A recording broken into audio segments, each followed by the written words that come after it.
दौलत की माँ, ओ दौलत की माँ। क्या? हाँ जी हाँ जी, नाश्ता लगाओ जल्दी, 10 बज रहे हैं, लेट हो रहा है मुझे। रिटायरमेंट के बाद भी दुकान जाना पड़ता है, इस उम्र में भी आराम नहीं। दौलत के जैसा बेटा हो तो। ये लीजिए बाबूजी, सुबह के जय जिनेंद्र। ओ, मिल गई तुम्हें फुर्सत। 10:02 हो गया तुम्हारा श्री पूज्य जी महाराज साहब का ऑनलाइन प्रवचन। हाँ बाबूजी, अभी प्रवेशन पर महाराज साहब रोज कुछ ना कुछ। बस बस रहने दे, तू ही सुन महाराज साहब के प्रवचन।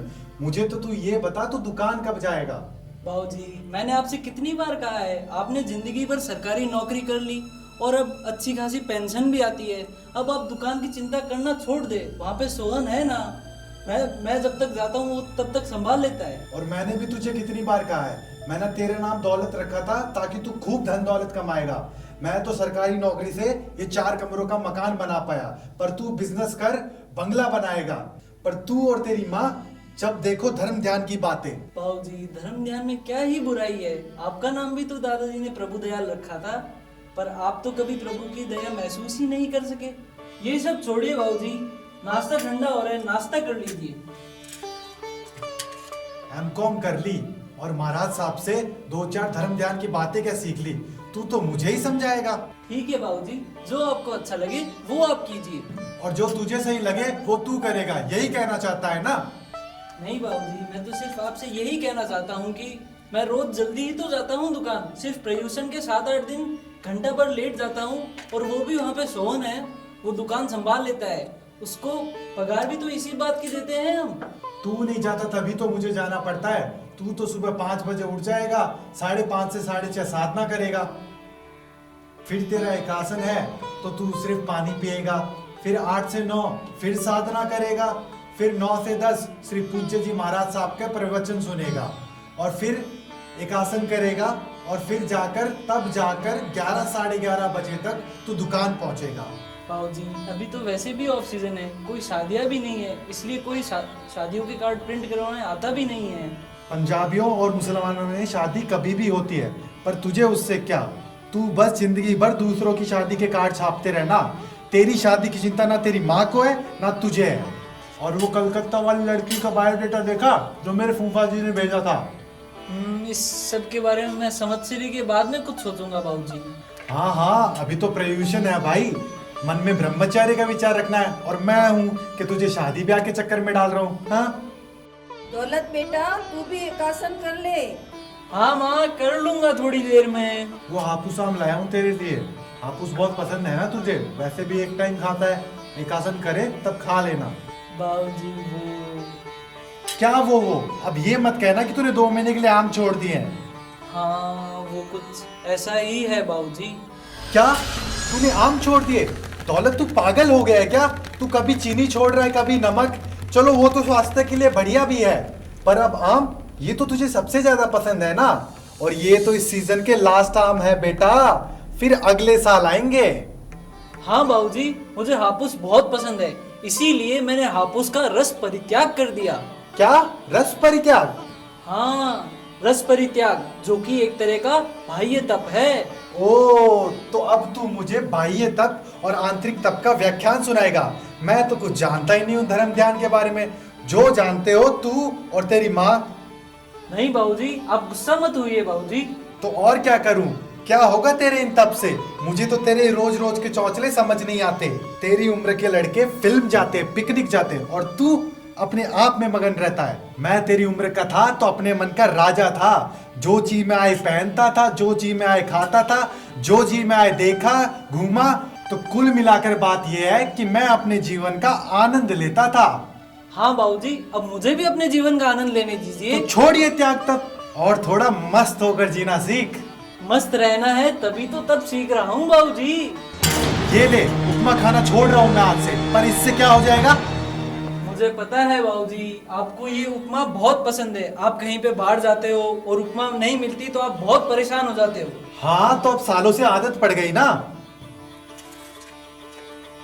अगर नाश्ते में उपमा नहीं तो पेट नहीं भरता। तो फिर आपकी आदत बुरी है या अच्छी? अरे भाई, इसमें क्या बुरा? बुरा है क्योंकि आपका अपनी जीत पे काबू नहीं है और आप कहते हैं कि मैं मन का राजा हूँ। आप मन के राजा नहीं है, मन आपका राजा है। आपको तो ये भी पता नहीं चला कि आपके मन ने आपको कब गुलाम बना लिया। अच्छा, तो मैं ये उपमा छोड़ दूं तो मन का गुलाम नहीं रहूंगा? हाँ, आप ये उपमा छोड़ के एक छोटे से तप से बहुत बड़ी शुरुआत कर सकते हैं। चल चल, अगर मैं उपमा झूठा छोड़ दूंगा तो मेरे पे अन्न अपमान का पाप लगेगा। पर अपनी चतुराई से ये आप उपमा खाओगे तो दो दो पाप लगेंगे, राग और माया मृषावाद। चल, मुझे पाप पुण्य सिखाएगा तू?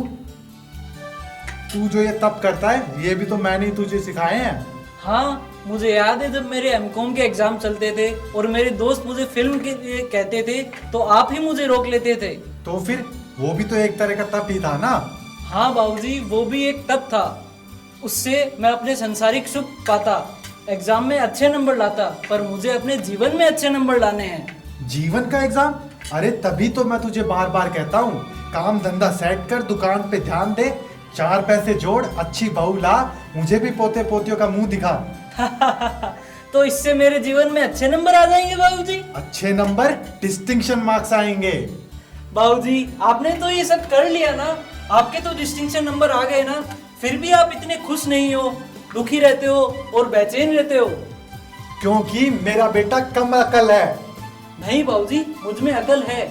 मुझे घर परिवार धन दौलत मिले या ना मिले, मुझे छोटे छोटे तप करके अपनी कमजोरियों से जीतना है और प्रयोजन इसके लिए सबसे अच्छा समय है। पर क्यों जीतना है तुझे तेरे मन को? बाबूजी, आप मुझसे पूछते थे ना कि मैं फिल्म क्यों नहीं जाता, पिकनिक क्यों नहीं जाता, तो कौन सा झूठ कहता था? पर आपने इस चीज का कभी मुझसे कारण नहीं पूछा कि मैं क्यों नहीं जाता। तो अब बता दे, देर आए दुरुस्त आए। बाबूजी, वो मेरे कॉलेज का दोस्त है ना, रोहित।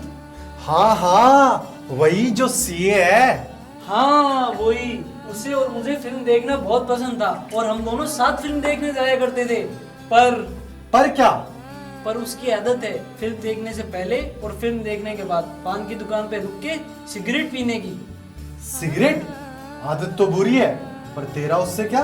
हाँ, और वो मुझे रोज सिगरेट पीने का कहता था, पर मैं उसे हमेशा मना कर देता था।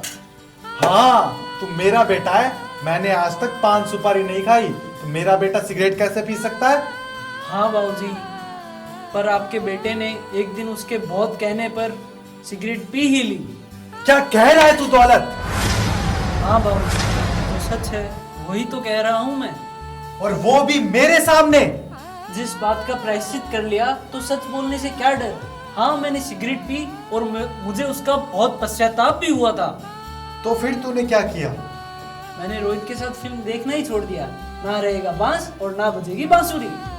तूने अच्छा किया बेटा, शाबाश। मुझे फिल्म देखना पसंद था और मेरे मन को भी अच्छी लगती थी, पर मुझे अकेले फिल्म देखने में बोरियत होती थी। ओह, तो इसीलिए तू उसके साथ जाता था? हाँ, पर मैं ऐसा करते करते अपने दोस्त पे आश्रित हो गया था और मेरी फिल्म देखने की खुशी से मैं अपने मन का गुलाम और अपने दोस्त के साथ का गुलाम बन गया था। बात तो तेरी सही है। मेरी बात सही है तो मुझे इन छोटे मोटे तप करने से मत रोकिए ना बाबूजी। आपको ऐसा लगता होगा कि इन तप से क्या फायदा, पर फायदा है। पर सचमुच ये तप मन की आदतों को तोड़ते हैं। हमें मनचाहा ना मिले तो भी हमें खुश रहना सिखाते हैं और छोटे मोटे दुखों के मूल कारण को ही मिटा देते हैं। वाह दौलत, आज तूने मुझे तप का महत्व समझा के सचमुच दौलतमंद कर दिया। बाबूजी, इसका मतलब आप 1 महीना उपमा नहीं खाएंगे? नहीं नहीं, उपमा तो स्वास्थ्य के लिए जरूरी है, नाश्ते में पूरा पोषण मिलना चाहिए। तो फिर कौन सा तप करेंगे आप? मैं आज से तेरे काम में टांग नहीं अड़ाऊंगा, मतलब तेरी दुकान नहीं जाऊंगा। मतलब दिन भर घर में रहकर मेरा सिर पकाएंगे क्या?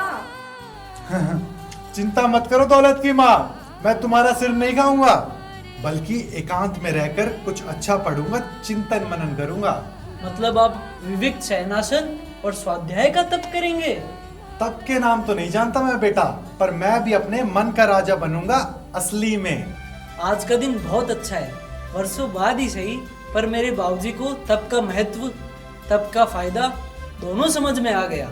जब हम मन की सुनते हैं तो किसी वस्तु, किसी व्यक्ति और किसी घटना से जुड़ जाते हैं, आसक्त हो जाते हैं। और इस आसक्ति की वजह से हमारी खुशियों का रिमोट कंट्रोल किसी और के हाथों में चला जाता है। सही बात है।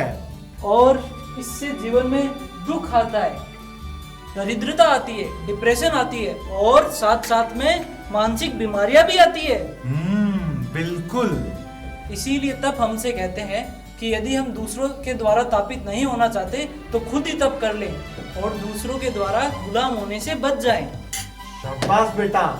तो आइए तप को अपने जीवन का हिस्सा बनाएं और आजाद पंछी की तरह पंख फैलाएं।